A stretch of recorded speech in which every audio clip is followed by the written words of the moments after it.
Hey, welcome back to my channel, My 10-Minute Truth. I am so grateful you're here, stopping by and just checking in. I wanted to start today's video off with two quotes. The first one, giving up on a goal because of a setback is like slashing your other 3 tires because you got a flat. And the second one, just a reminder that you don't have to make resolutions or huge decisions or big proclamations. You can just set some sweet intentions and take each day as it comes. Well, the beginning, I've always been a person to make resolutions. And then I ended up to always be the person who broke them by January 2nd, the first week of January, the end of January, or by spring break, which would be about the end of March, beginning of April. And it wasn't until 2019 did I decide I need to be kinder to myself. I needed to really find a way to have some sweet intentions because life was getting a little crazy for me. And today's video is about that, about how I didn't have to feel like a failure because I made some resolutions. And I moved on to having a focus word for the year. And the intention was to have one focus word, but as you can see, there have been years where, 2 was necessary. So back in 2019, I found out that after 28 years in one elementary building of about 300 to 400 students, my district was going to merge with another elementary building. At the time, we had 300 students. The other elementary had 300 students, to then merge to one huge building of 600 students. And not only were we going to be merging, we were going to move to a building that was intended for a middle school. So my role as an instructional coach for one building changed to Title I math teacher in another building, in the big building. So I didn't mind that my title changed because I only had about a year and a half, and it didn't matter to me. I was still working with kids, and no matter what I did, I was going to love what I was going to do. But the stressful part was who my principal was going to be.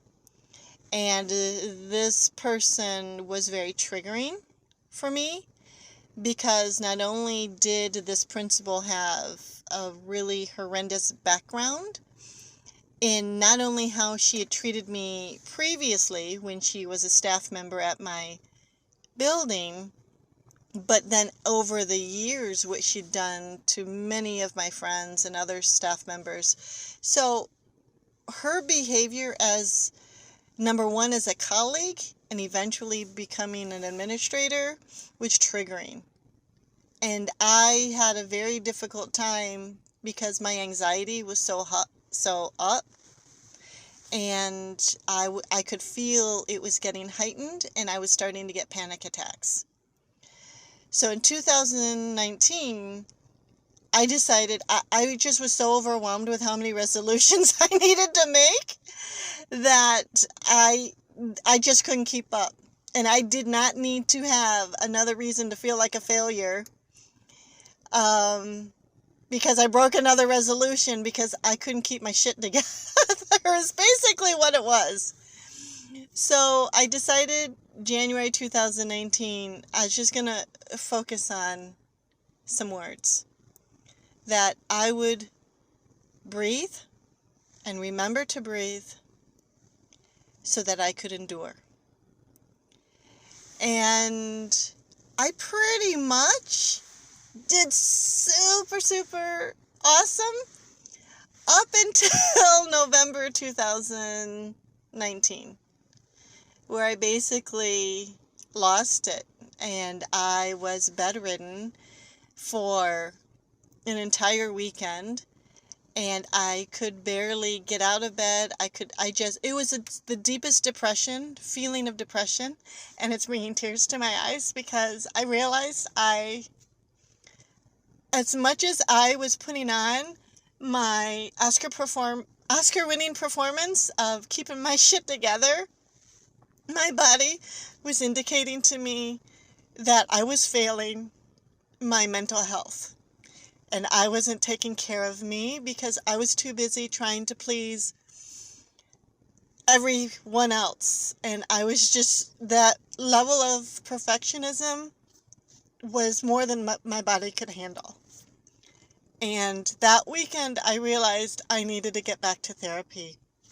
And so I had taken another one of those breaks with my therapist, and I immediately contacted her and I begged her to please find some time because I needed to be with her. I honestly needed to be with her. So those two words, to be able to breathe that year so I could endure, was exactly what I needed. Resolutions would not help me. And I'm a goal-setting type of person. I just realized I knew what I would do. Resolutions has this negative connotation to me now. So I made it. 2019, I made it. I'm back in therapy so that 2020, I could thrive and release whatever crap I was carrying mentally. I could release because, thank God, I was back in therapy with my favorite therapist, and I could still work on me. Well, the problem with working on yourself during a really stressful time when you're feeling panic attacks pretty much on a daily basis, it's difficult to have the time for self-discovery.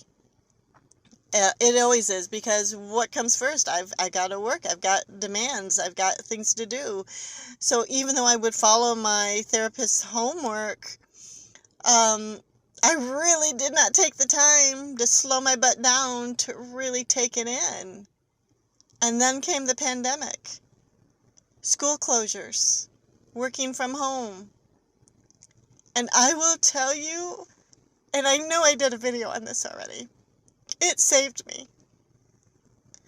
The pandemic saved me because I could thrive and truly release. And the quality time that I've always been craving in a relationship, that I know I already had with my husband, I could truly build with my husband even more. It was just, again, as a horrendous global event became a life-saving event for me. So in 2021, I decided I was going to retire after 30 years, and my 30 years ended April 1st, 2021, not kidding. I officially had 30 years of teaching, and I thought, we're virtual. I'm not going to have a regular retirement. What's the point in finishing off the year? And at some point, maybe I'll do a video of why I chose April 1st rather than finishing the year, because that's a whole nother story. But 2021, minimize and purge. Get rid of the crap. And not only was I already working on getting rid of the mental crap, I was getting rid of all the stuff that was bogging me down. I gave away so much stuff. I minimized my possessions from a house with a basement, one-story house to a basement, to now a bedroom. Everything that I personally own, can fit into one bedroom. And then I moved to Detroit. I moved in with my mother-in-law. You're getting videos on what that's like. And working on my fortitude to not only maintain my mental health, but also to be a caregiver. But I needed to purge all that stuff to be able to do that. 2022, this past year, I've talked about it. Trust. I'm working on my self-reliance. I feel like I was successful. So 2023, hope and patience. I am hoping that I can become more of a compassionate caregiver, be able to travel and start adventures that I've always wanted with my husband. So here is 2023, my focus words, hope and patience. And I guess through video, we'll see how I do. Thanks for checking in. If you have a focus word, please comment. I would love to hear it. Thank you.